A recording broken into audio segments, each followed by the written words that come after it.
আসসালামু আলাইকুম everyone. Welcome back to my নেফার্স হাউস।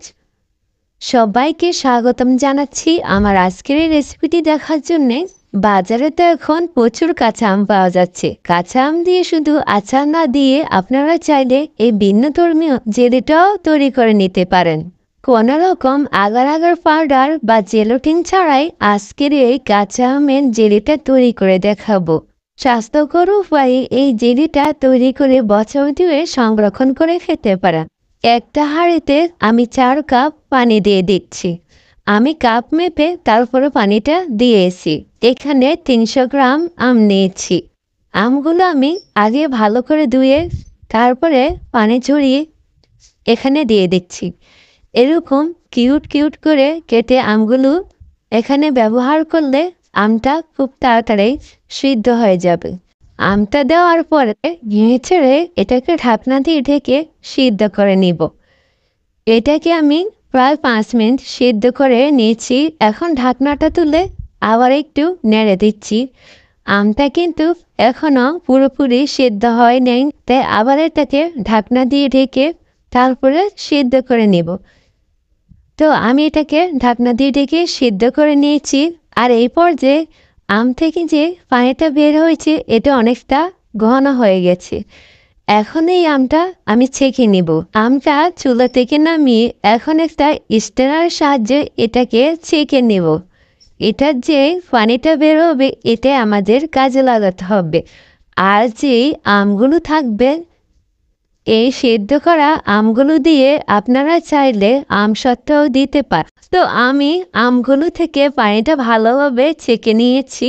যেহেতু জ্যাম বা জেলি তৈরির ক্ষেত্রে আমাদের এই পানিটুকুরই প্রয়োজন, তাই আমরা পানিটা ছেঁকে নিয়েছি। এখন এই পানিটা দিয়ে আমরা জেলি তৈরি করে নেব। প্রথমে যখন আমরা আমটা সেদ্ধ করেছি তখন 4 কাপ পানি দিয়েছি। আর এই 4 কাপ পানিকে আমরা যখন আমটা সেদ্ধ হয়েছে তখন 2 কাপে নিয়ে এসেছি। আমি মেপে দেখাচ্ছি এখানে 2 কাপ পানি হয়েছে এবং তার চেয়ে সামান্য একটু পানি বেশি হয়েছে। এখন ওই কাপে মেপে আমি 1 কাপ চিনি এখানে দিয়ে দিচ্ছি। আমার প্রয়োজন হলে আমি আরও কিছুটা চিনি পরে ব্যবহার করব। চিনিটা দেওয়ার পরে আমি এটাকে পানির সাথে ভালোভাবে নেড়ে ছেড়ে মিশিয়ে নিয়েছি। চিনি দেওয়ার পরে আমের পানিটা আর একটু পাতলা হয়ে যাবে, তবে এটা যখন জাল করব তখন আস্তে আস্তে ঘন হয়ে যাবে। আর এই পর্যায়ে আমি এখানে দিয়ে দিচ্ছি 3 টেবিল চামচ ভিনেগার। এখন আবার আমি এখানে 3 চা চামচ চিনি দিয়ে দিচ্ছি। আপনারা আপনাদের স্বাদ অনুযায়ী চিনিটা ব্যবহার করবেন। তারপর আবার এটাকে ভালোভাবে নেড়ে চেড়ে মিশিয়ে নিয়েছি। আমের এই পানিটা জাল করতে করতে আস্তে আস্তে ঘন হয়ে আসবে। এটা যখন বলক উঠে আসবে এটাকে আবার নেড়ে ছেড়ে দিচ্ছি। আর এটা নেড়ে ছেড়ে দিতে হবে বারবার। আর নাড়তে নাড়তে দেখতেই পাচ্ছেন এটা অনেকটা ঘন হয়ে এসেছে আর এটার কালারটাও চেঞ্জ হয়ে গেছে। আপনারা চাইলে এই কালারটা এমনই রাখতে পারেন, কিন্তু যেহেতু আমি এটা কাঁচা আমের জেলি তৈরি করব তাই দেখার সৌন্দর্যে আমি এখানে সবুজ ফুড কালারটা ব্যবহার করছি। আপনারা চাইলে ফুড কালারটা ব্যবহার না করে এভাবে এটাকে জেলেটিন তৈরি করে খেতে পারেন। এটা এমনিতে তৈরি করলেও এটা কোনো অংশে স্বাদ কমবে না।